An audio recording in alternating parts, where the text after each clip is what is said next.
Një baba në Zvicër ka përshkruar se si një telefonat nga vajza e tij në natën e vitit të ri e alarmoi atë dhe se si ai u shpëtoi jetën 10 personave. 55 vjeçari Paolo Campolo shpjegoi se mbërritja me vonese e vajzës së tij 17 vjeçare për numërimin mbrapsht të vitit të ri në barin që u përfshi nga flakët rezultoi vendimtare në ndihmën e njerëzve të bllokuar.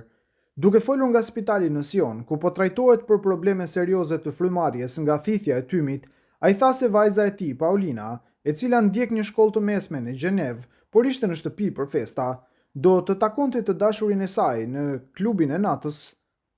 Ajo u vonua pasi ndaloi në shtëpinë e babait të saj për ta përshëndetur, për të ngritur një dolli së bashku dhe për të prerë panetonen. Ishte faji ynë që u vonuam. Ajo duhet të kishte qenë në klub deri në mesnatë. Sot mund ta them pa asnjë egzagerim, kjo vonesë i shpëtoi jetën, tha ai.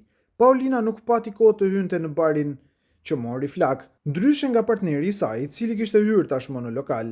Rreth orës 1:20 të mëngjesit, 17 vjeçaria telefonoi te atin duke kërkuar ndihmë.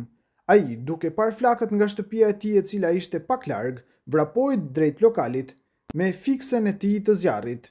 Duke kujtuar atë agim, Paolo tha se flakët nuk ishin më aq të larta, por kishte tym të dendur e të zi kudo. Djegja ishte jashtëzakonisht e shpejtë dhe e dhunshme, zgjati vetëm disa minuta, pastaj u ndal, por nuk ishte më oksigjen brenda dhe kjo është ajo që e shkaktoi tragjedin, theksoi ai.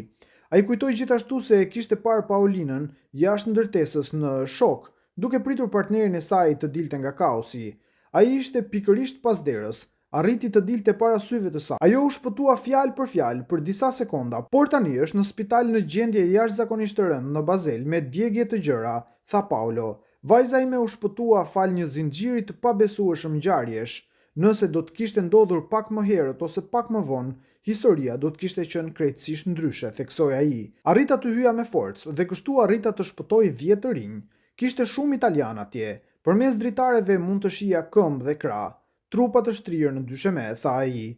Nga njerëzit që nxori, ai kujtoi se disa ishin të dehur, por të plagosur, disa rënd. Përveç të huajt që e ndihmoi, Paolo shprehu gjithashtu mirënjohjen e tij për bizneset lokale dhe profesionistët në komunitet që u mobilizuan menjëherë për ta ndihmuar.